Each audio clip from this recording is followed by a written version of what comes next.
నమస్కారం. ఆంధ్రప్రభకి స్వాగతం. నేను నాగేశ్వరి. తిరుమల శ్రీవారి ఆలయంలోని శ్రీ భోగ శ్రీనివాసమూర్తికి ఇవాళ ప్రత్యేక సహస్ర కళాభిషేకం నేడు నిర్వహించారు.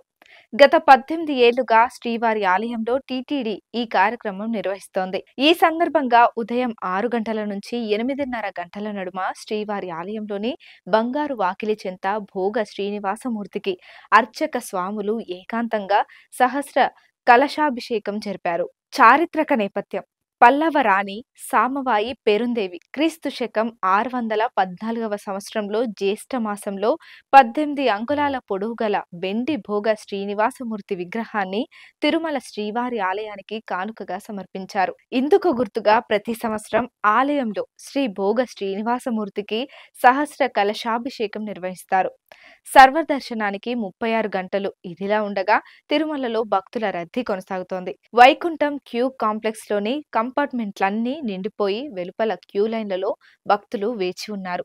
టోకెన్ లోని భక్తులకు సర్వదర్శనానికి 36 గంటల సమయం పడుతోంది. శనివారం హుండీ ఆదాయం 4.09 కోట్లు. అంటే నిన్న శనివారం శ్రీవారికి 82,886 మంది భక్తులు దర్శించుకున్నారు. 44,234 మంది భక్తులు తల నీలాలు సమర్పించారు.